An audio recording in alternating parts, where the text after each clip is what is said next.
Good afternoon. Welcome to the Professor Dor Show. Here is nearly 4 p.m. in Nairobi, the capital city of Kenya. I hope your day was okay. Mine has been okay. I just want to talk to you now about the collapsed Kenya bus service. In the 80s and 90s, the people who grew up in Kenya will tell you had an organized bus service, commuter transport. So at these buses, they were 60-seater and they had two doors, in front and at the back. So people were supposed to enter in front and then they get out at the back. So it was very organized, well-trained crew. You have a driver and a conductor. They were in uniform with the KBS slogan at the chest there, on the pocket of their uniforms.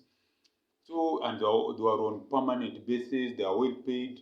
They had medical insurance. They had all these benefits that any people who would be employed would have. And those buses used to keep time. They were used to be clean. This is the 80s and 90s. They used to keep time. They were clean.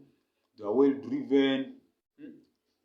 I really used to love the Kenya bus service. And then they also had this thing called Mega Rider. Mega Rider used to be a card that you will pay for a whole month and use it anytime. Because those days it's no digital computer that I know that you've already used it for the day. You could use it anytime. So I remember I had this card, is called Mega Rider.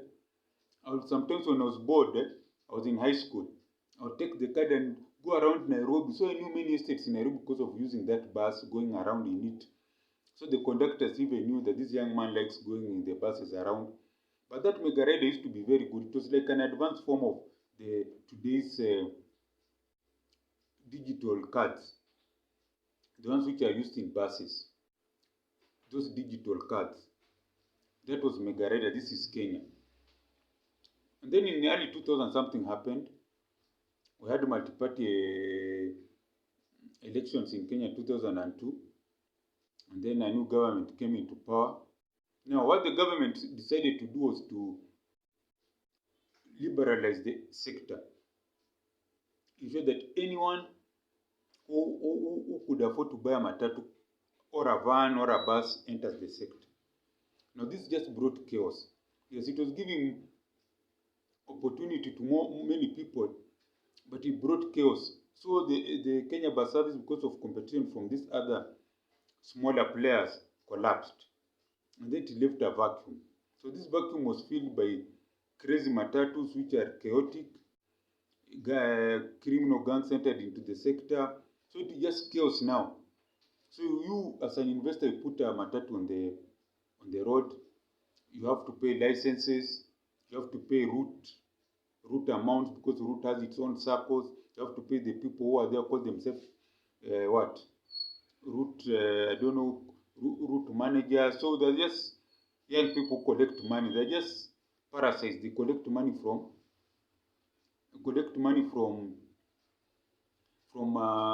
buses or matatus on the vans. Matatus are those vans that are the majority in Kenya. The buses are not very many. Although it's changing, more people are now investing into high capacity buses, 60 and 70 seaters. Now, for the last 20 years, the bus service in Kenya has been chaotic. No order, road accidents, rude crew,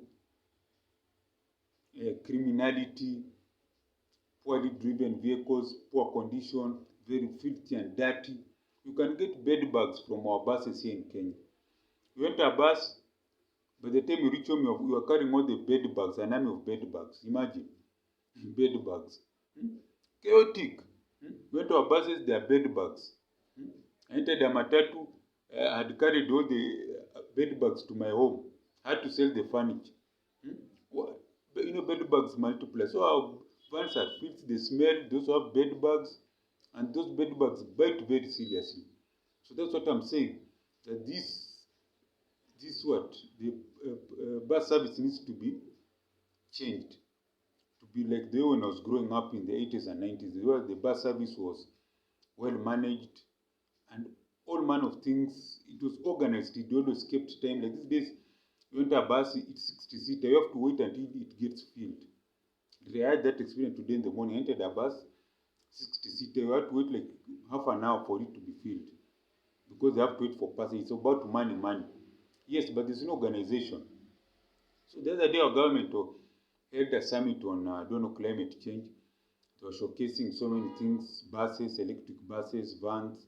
So I thought to myself, why doesn't the government get all the stakeholders in the sector, the circles, because these matatus vans have their own circles, organize them, give them buses on loan, electric buses. Once these buses are given on loan, what they do is that they can repair it slowly. Now this bus has maybe 4 crew, 12 driver and conductor, 2 drivers, 2 conductors. Once that is done, you find that these buses are well operated, because those conductors and drivers will be on contract for 2 years. That is renewable. They'll have medical insurance, they have house allowance maybe, or they even have saving. They can save in circles and even invest. So they start feeling as if they are valued. They don't be chaotic the way they are. Now these days, if you're a matatu driver, you don't know that there's no job security. You can be fired even during the day and you have not made money to survive. That's the what? That's the cause of origin of all this chaos on our roads. Reform the sector, bring new buses, bring a system of payment, card system, like they used to have Mega Rider, they have said. But this is digital. You can use your phone to top up the card, and this will remove all these parasites around who go stopping to get some small money from the matatus. And yes, it's small. They ask for even is it even $50 from one bus? But imagine from morning to evening they have asked over 100 vehicles. That's $50. That's a lot of money. And you know $1 is like 140 Kenya shillings. So they're asking like 70 shillings per bus every time it picks up passengers. So those are thousands of dollars per day. In a month, those are nearly millions of Kenyan shillings. Where it goes, you don't know. So my thinking was, once they reform the sector, then you can have organization, roads can be safer, people can be productive, because if you know you're going somewhere, you'll reach.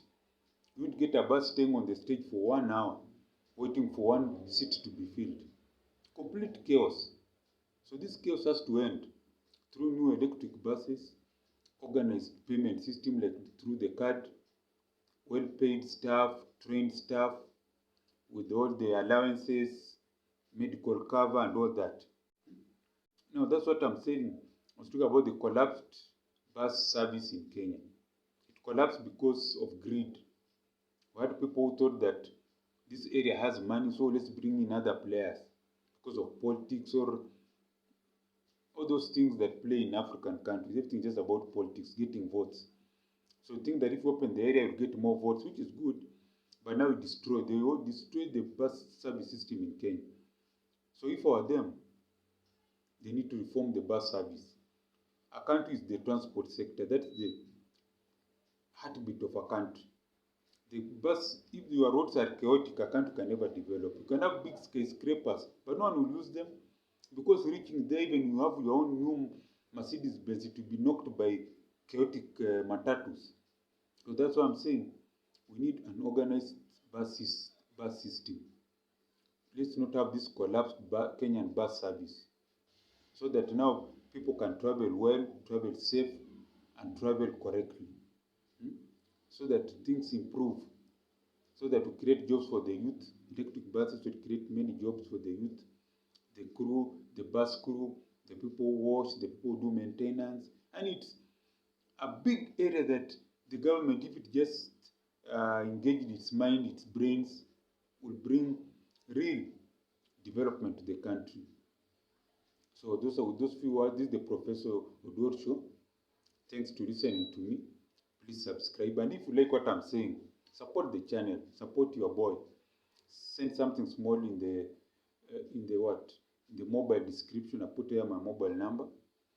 And I just want to say that I want to wish you a good week. Today is Monday. We're in the month of September. September is usually a good month.